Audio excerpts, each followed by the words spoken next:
So we're cooking paella today on Jackson Lake in Wyoming. We have a campsite here on Elk Island. We've got the chicken and the butifarra and the cooking chorizo on. So we're going to start with the onions and the garlic. I just added probably about a quarter cup of this Paella barbecue olive oil. Cooking well, it's nice and hot. We're going to put the tomatoes in next. And those are going to cook down. We'll mix it all together. The meat is off to the side. It's not cooking as quickly. And I moved it before it was done.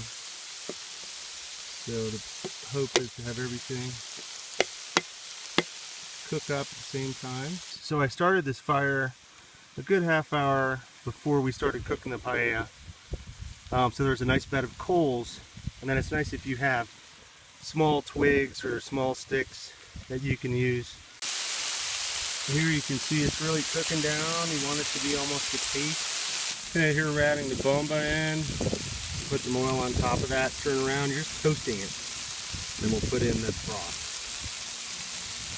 So I mixed the rice so it covers everything. It's pretty well distributed, and now we're going to pour in the fumat. This has got wonderful flavors. These merluza and squid. Okay, that's pretty rich, as you can see. We're just going to fill that up again with water.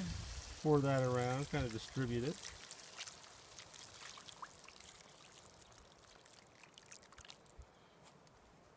And that looks pretty good to me. I did add some saffron to the fumat after we poured it in. I just crumbled up. Saffron gives a great color and flavor and aroma to paella. And get a boil going, and we should be done in about half an hour. You can see it's really starting to boil all around. Even the corners are looking pretty good. We've got a fire ring provided by the Forest Service and Tienda's fire cooker, which is a frame that we can put our paella pan on. So now I'm going to turn it a few times. So it continues to cook down. You can hear, it still sounds sort of liquid. What you want is you start to hear some crackle and pop. And that's how you know the underside of the paella is toasting. One thing to note here, we have added a lot of chicken, which I marinated with salt and pimenton. Some butifarra, some cooking chorizo. In Spain, typically this would just all be rice, and you'd have your meat on the side.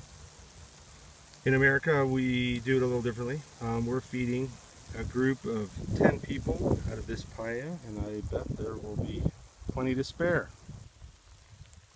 So I sprinkled on a bunch of these piquillo pepper strips, which are conveniently already ready to go. Just kind of put them on there at the end, give some nice color, great flavor. I did add a little salt. Okay, so here I'm coming in and I'm checking, and you can see down there, nice and toasty. So we're going to pull it off and let it rest, and we're going to eat. We've covered the paella pan with a couple sheets of tin foil to keep the flies off, also to keep it warm, and to cook the last few rice kernels that maybe escaped the heat.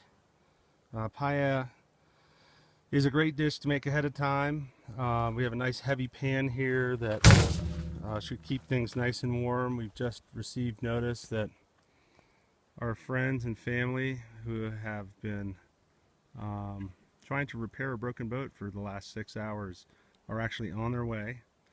Good news is they're on their way. Bad news is they were unable to repair the boat and had to borrow a buddy's. The best kind of boats. Our family and friends have come to rescue us. We've had a wonderful 6 hours, 7 hours together. Arriving at 7 o'clock. We cooked an excellent paella, and we're gonna eat some dinner. Family and friends are here,